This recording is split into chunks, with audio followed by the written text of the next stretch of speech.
desejam de olhar na face do Mestre amado.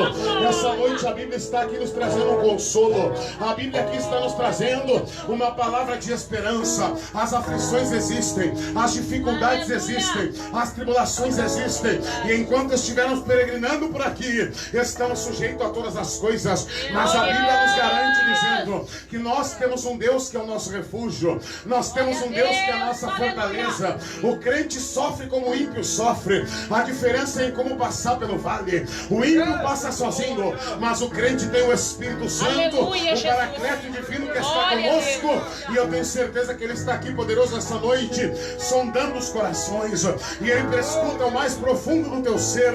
Só Ele tem poder de curar a alma do homem, só Ele tem poder de curar o espírito do homem. Ele é o médico da tricotomia humana, Ele cura o corpo, a alma e o espírito. E eu profetizo no poder da palavra, eu profetizo na autoridade da palavra, eu profetizo na ousadia da palavra, que essa noite, em nome de Jesus, Ele está sarando as feridas da tua alma, Ele está tocando no mais profundo do teu ser agora. Eu estou convicto, estou certo de que a palavra de Deus não volta vazia, mas a palavra de Deus, ela faz aquilo que lhe apraz, porque Deus age de acordo com a sua vontade. Salmista aqui, Pastor Paulo, Pastor Cláudio, Evangelista Samuel, ele está aqui, irmãos, afirmando, irmã Cleide, ele está falando aqui sem sombra de dúvida. Ele está fazendo uma afirmação quando ele diz assim, ó, Deus, ele está dizendo que Deus, Ele é o nosso refúgio, irmã Jaqueline. Ele não está dizendo que talvez Deus será o nosso refúgio. Ele não está dizendo um dia Deus foi o nosso refúgio e hoje Ele já não é mais. Não. Ele está deixando claro, afirmando que há um Deus, e é Deus com D maiúsculo, não é Deus com D minúsculo. Não está falando de um Deus fajuto, não está falando de um Deus fraco, não está falando de um Deus raquítico, não está falando de um Deus anêmico, não está falando de um Deus impotente, incapaz. Ele está falando do Criador dos céus e da terra, aquele que sustenta o universo pela força do seu poder, aquele que disse haja luz e houve luz, aquele que no poder da sua palavra traz à existência aquilo que não existe, como se já existisse. Ele não está dizendo o dinheiro é o meu refúgio. Não que o dinheiro nos auxilie, não seja necessário a nossa sobrevivência, é claro que é. Mas a nossa confiança, sobretudo, acima de tudo, diz a Bíblia na Jaqueline, uns confiam em carros, outros confiam em cavalos, mas nós faremos menção do nome do Senhor. A Bíblia diz, meus irmãos, não se glorie o forte na sua força, o sábio na sua sabedoria, o rico nas suas riquezas, mas aquele que se gloriar, glorie-se em saber que eu sou Deus, que eu sou o Senhor. Glória a Deus! Ele está dizendo, pastor, Deus é. Esse é fala de convicção, é verdade, pastor? Esse é fala de certeza de que Deus é um Deus infalível. Esse é fala de convicção na pessoa daquele que não falha, que nunca falhou e jamais falhará, daquele que não sofre sombra de variação. Hoje é uma coisa, amanhã é outra, negativo. A Bíblia diz que esse Deus do Salmo 46, que é o teu refúgio, a tua fortaleza, Ele é o mesmo ontem, hoje e será para sempre e eternamente. Ele é Deus, Ele é Deus, Ele é Deus, Ele é Deus, Ele é Deus, Ele é Deus. A mesma coisa que o Salmo 121. Lá aplicada a nós, fala da nossa limitação, fala da nossa fragilidade. Quando Deus disse a Ezequiel, no capítulo 2 do seu livro, filho do homem, põe-te em pé e eu falarei contigo. A expressão filho do homem, aplicada ao homem, aplicada a nós, ela fala da nossa limitação. Quando Deus diz filho do homem, põe-te em pé que eu falarei contigo, Deus está dizendo, homem mortal, homem frágil, homem limitado, homem infalível, coloque-se de pé, que eu preciso dirigir uma palavra a você.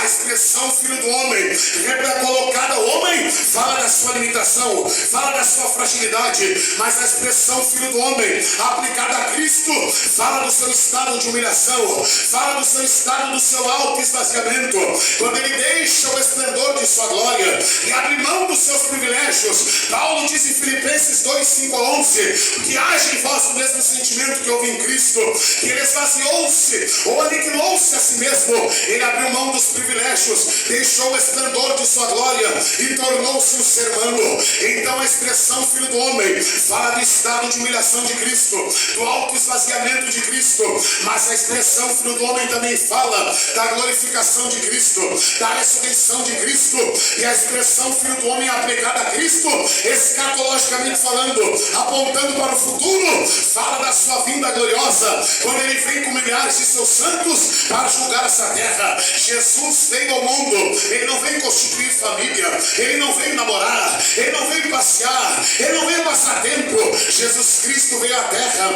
Marcos 10, 45 diz a Bíblia, mas o Filho do Homem, ele não veio para ser servido, mas para servir e dar a sua vida em resgate de muitos. Jesus veio para resgatar o homem perdido, Jesus veio para salvar o homem perdido, ele deu a sua vida, ele morreu a nossa morte para que vivêssemos a sua vida, ele foi moído para que nós fôssemos sarados. Isaías 53 diz a Bíblia que o servo sofredor, ele foi moído pelas nossas transgressões, o castigo que traz paz à humanidade estava sobre ele, e pelas suas pisaduras nós fomos sarados. Eu quero dizer-lhes aqui essa noite, como disse a princípio, ninguém merecia estar aqui essa noite, nós estamos aqui porque Jesus, ele assumiu a nossa culpa.